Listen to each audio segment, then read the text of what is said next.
In the African savanna, where the law of the strongest determines who lives and who dies, there is a creature that bears both the glory and cruelty of nature, the lion. Majestic, powerful, feared by all the animals that cross its path. But today, you will discover that even the king of the savanna can commit the darkest and most unforgivable act there is, and you will pay a price you never expected. First of all, you need to understand how a lion's life works within a group. Because without that context, what you see next might just seem like cruelty, but it's much more than that. A group of lions, called a pride, is one of the most complex social structures among big cats. Contrary to what many people think, the male lion is not the main hunter. This function belongs to females. They are the ones who feed the group, who coordinate hunting strategies, who teach the cubs. The male exists within this structure, mainly to defend the territory against rival males and against other external threats such as hyenas and leopards. This balance works because there is an implicit exchange. The male protects. Females hunt and breed. The puppies grow up in relative safety within this unwritten agreement. When that agreement is broken, everything falls apart. It was an ordinary morning in the Kruger National Park in South Africa.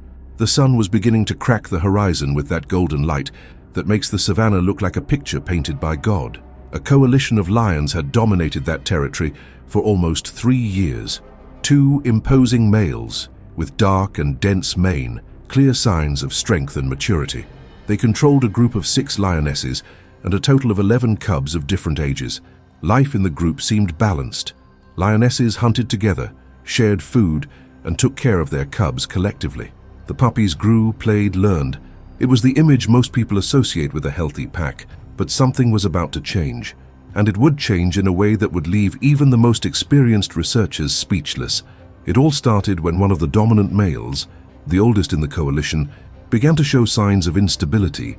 He had been injured in a confrontation weeks earlier. A zebra kicked its jaw during a hunt. The wound had healed on the outside, but something inside him felt different. He was more aggressive, more unpredictable, harder to read.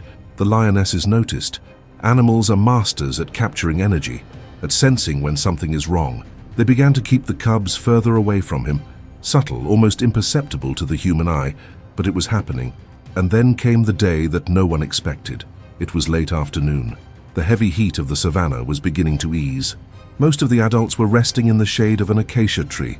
The puppies played a few meters away, rolling over each other, biting their brothers' tails, completely oblivious to what was coming. The older male stood up, slowly, his eyes fixed on the puppies. It wasn't the look of a father watching his offspring. It was another look, empty, calculator. He walked towards the cubs. The lionesses that were closest got up immediately. One of them positioned herself between him and the cubs, growling low, the hair on her neck standing on end. But he was twice her size. She backed away. What happened in the following minutes was recorded by researchers who had been following the group for 2 years, and what they saw completely changed the way they understood the behavior of that specific group. The male attacked the cubs, not all, but 3 of the smallest, the youngest, the most vulnerable, with a brutality that had no trace of hesitation.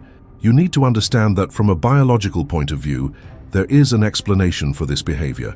When a new male takes control of a group, he often eliminates the previous male's young so that the females come into heat more quickly, and he can pass on his own genes.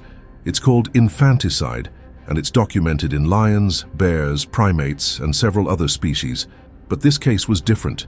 This was not an invading male. These were his own puppies. The researchers hypothesized that the jaw injury may have caused some type of neurological or hormonal behavioral change. Others have suggested that he may have begun to notice signs of physical weakness and instinctively tried to eliminate the cubs to spark a new reproductive cycle before losing dominance of the group to an outside rival. There is also a third theory, less known, but which some animal behavior experts consider plausible. Male lions aging within a coalition often begin to feel pressure from rival prides approaching territory. When this stress is combined with a physical injury that compromises hunting and fighting ability, the animal can enter a state that researchers describe as behavioral collapse, a kind of short circuit in the instincts that should protect the group and which start to operate in an inverted and destructive way. It is as if the survival mechanism turns against what it should most preserve. Whatever the scientific explanation, for the lionesses there was no explanation that justified it. and they wouldn't forgive. The lionesses in the group were united in a way that few groups demonstrate so clearly. 3 of them were sisters. The other 3 had grown up together since they were puppies.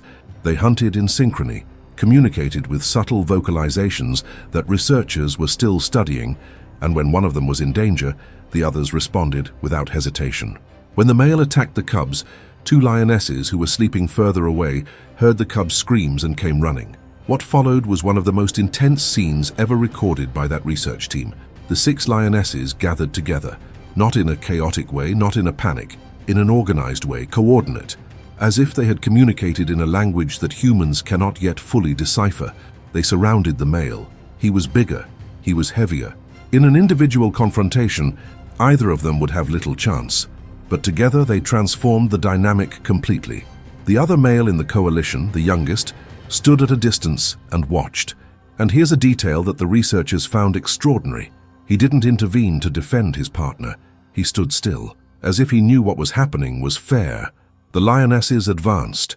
The male tried to impose authority, roared. He projected himself forward. Under normal circumstances, this would be enough to disperse any female. But this time it didn't work. They didn't back down. The oldest of the sisters, a lioness with a scar on her left snout that researchers called Nala, was the first to attack. She jumped onto his back with a precision that demonstrated something beyond instinct. It demonstrated intent. The others followed in fractions of a second. The confrontation lasted less than 3 minutes. For an animal like the lion, accustomed to dominating with presence and brute force, to be subjugated by those he had protected and dominated for years was, by whatever measure you use, an absolute defeat. He was kicked out of the group, wounded, exhausted, completely out of the territory that had been his for years. The male left. The researchers followed him for another 2 weeks. He tried to approach the group once on the 3rd day. The lionesses positioned themselves at the border of the territory, and he retreated. He never tried to go back. 3 months later, he was found dead 17 kilometers away. The likely cause was exposure, hunger, and injuries from the confrontation. A solitary lion without a territory or group has a drastically reduced life expectancy. And here it is important to pause for a moment, because this part of the story is where many people make mistakes in their interpretation. The male's death was not a victory for the lionesses. It wasn't a celebration. It was not revenge in the human sense of the word. It was a consequence. The savannah has no court, no trial, no defense lawyer. It has only cause and effect, action and result. And the result of betraying those who depend on you in this merciless world is loneliness. And loneliness, for a lion, is a death sentence. Researchers who have studied lion behavior for decades say that cases like this reveal something that goes far beyond what we call instinct. The ability of lionesses to coordinate a collective response, to overcome individual fear of a physically superior male, to act as a unit in defense of the group's cubs. This requires something that comes dangerously close to what we humans call a conscious decision. We don't know for sure where instinct ends and something else begins. But episodes like this force us to ask that question. The group moved on. The youngest male in the coalition assumed the dominant role. And here the story gains a layer that goes beyond the drama. He did not demonstrate any aggressive behavior towards the surviving cubs. On the contrary, researchers recorded tolerant and even protective behaviors. The lionesses, in turn, closed their bonds even more, as if what they had faced together had solidified something that was already strong into something unbreakable. The surviving cubs grew up. Some of them are still tracked by the park's research program to this day. One of the young males that survived that day was seen 2 years later, leading his own group less than 40 kilometers from the territory where he was born. Researchers who followed his story from the beginning said it was one of the most memorable moments in the entire research. Seeing that animal, which had been so close to not surviving, established, strong, dominant, was proof that life on the savannah, no matter how brutal it may be, always finds a way. The story of the male who betrayed his own group, who raised his paw against those he had fathered, and the collective, coordinated and relentless response of the lionesses was recorded not only in scientific archives, but as a powerful reminder of something that the savannah teaches to those willing to learn. Loyalty has a limit. When this limit is crossed, nature has its own way of meting out justice, and this form does not ask for permission, don't hesitate, and it doesn't forgive. If you've made it this far, leave a like because this helps the channel to continue bringing real stories about wild nature that most people will never see in their lives.